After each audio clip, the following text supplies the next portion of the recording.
شباب ليبيا من كل جهاتها ومن كل أقطارها ألا يخيبوا العالم الإسلامي.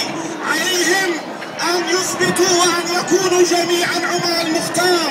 لا تخافوا بإذن الله، سنكون الجسر الذي يربط بين الثورتين، سنكون الجسر الذي يربط بين الثورتين بإذن الله، بإذن الله سبحانه وتعالى.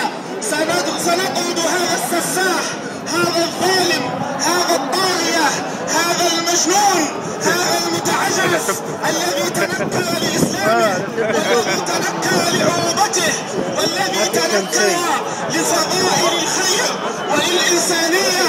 بالله عليكم، هل سمعتم رجلا وحاكما يقتل شعبه؟ هل سمعتم رجلا يستأجر المرتزقة من أجل أن يبيد شعبه، من أجل أن يبيد الشباب، وأن يبيد الأجساد، وأن يبيد النساء؟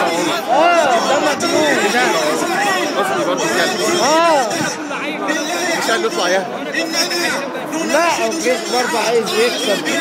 وجميع قبائل ليبيا أن تغزو، أن تدخل إلى العاصمة وإلى طرابلس، وأن يحموا إخوانهم في مصر، أن يحموا إخوانهم المصريين الذين يعيشون بينهم، وأن يحموا إخوانهم التونسيين، وأن يحموا كل من كان في ليبيا من هذا الظالم ومن هذا الطاغية الذي طغى على العباد.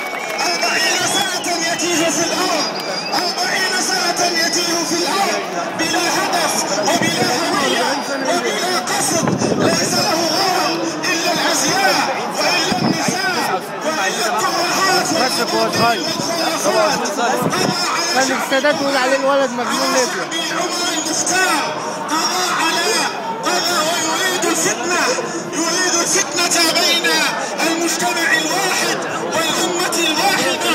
هذا الرجل المنحرف، هذا الرجل المختل، هذا الرجل الذي نقول لأهلنا في ليبيا هذا يوم قهر القهر، هذا يوم قهر القهر، هذه بداية الحساب.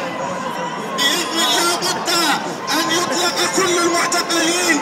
أناشد الشباب أن يحموا المصريين، أن يحموا المصريين في ليبيا، المصريون الذين ينتفضون اليوم من أجل ليبيا.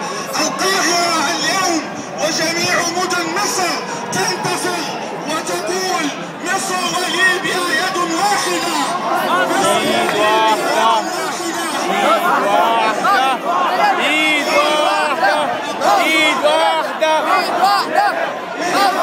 ليبيا ايد واحدة، مصر ليبيا ايد واحدة، ايد واحدة، ايد واحدة، ليبيا ايد واحدة، مصر ليبيا ايد واحدة.